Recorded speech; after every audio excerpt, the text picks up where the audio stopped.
Now I would like to switch the topic a bit to the offline life of students, to the non-digital life of students, and what we do when we are away from our computers, and about one of the main activities we have offline. So first, I would like to ask you what you think about when you read the 1st of December. Think for a second.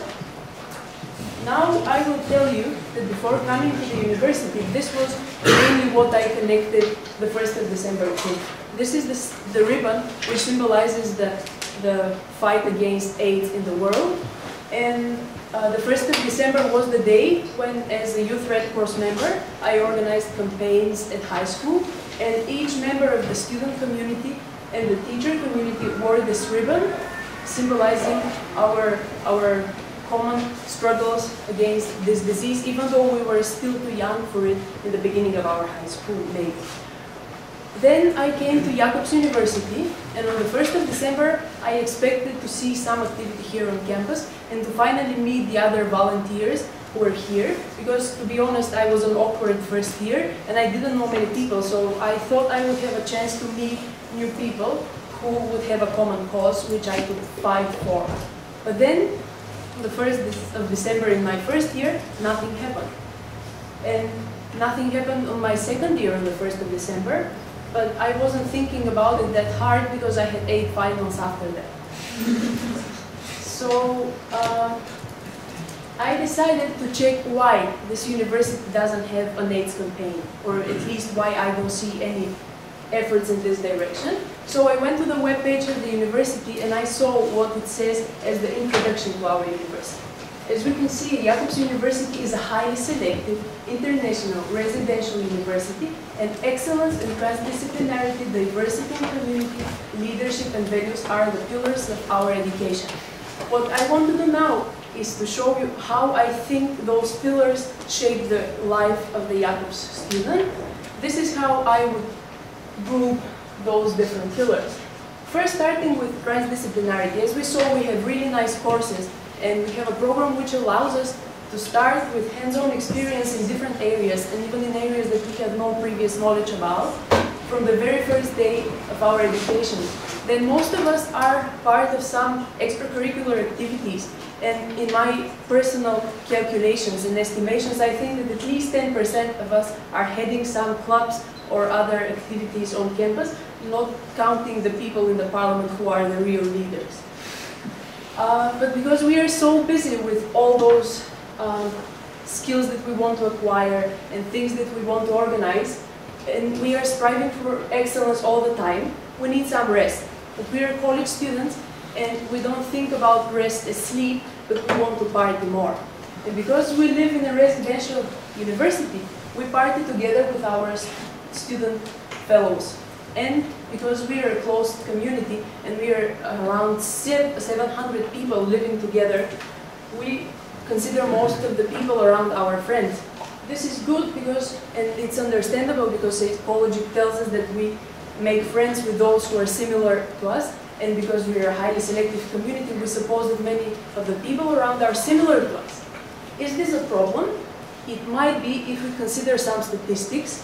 And I would like to say sorry to those people who think that it's still early in the morning, and we discussed that early in the morning we shouldn't talk about statistics, but because it's the afternoon session, I could at least talk about morning after statistics. So I would refer to one of my favorite articles, which is called No Strings Attached. What it says is that casual sex occurs more often between friends than between strangers.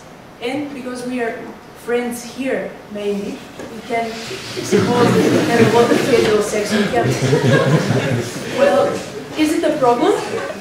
It might be a problem if we are not really sure of what we are doing and we are not aware of what the consequences are. But many people have fears about this. What should we fear more is not exactly defined, but I can tell you what scientists in Australia discovered. This is my other favorite article, Lust, Trust and Latex, and why men don't use condoms. So men say that they don't use condoms mainly because of their fear of unwanted pregnancy compared to their fear of sexually transmitted diseases. And what they rely on is that their female partners use contraceptive pills. However, we should be careful with the reliability of our partners, because in our community we have an international group of more than 110 nations. And what the statistics tells us is that in Germany, 53% of the females use oral contraceptive pills. This is the statistics of the World Health Organization from 2010. What does it say, however, for my home country, Bulgaria, is that only 7% of the females use contraceptive pills. This means that when you hook up with a Bulgarian, you should think about it.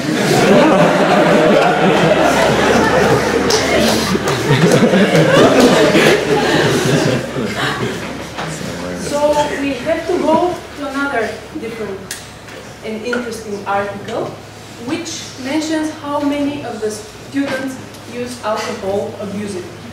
Well, this is a statistics which varies for location and student, and we are in a very interesting community here, which, at least to my knowledge, has no other place to be compared to. So I thought that we really need to think of a way to gather more information about our campus and to find ways to solve problems if they exist. That's how the idea of sexual education campaign on campus occurred, and we are starting it this semester together with the different communities on campus. And again, I've structured the community as before.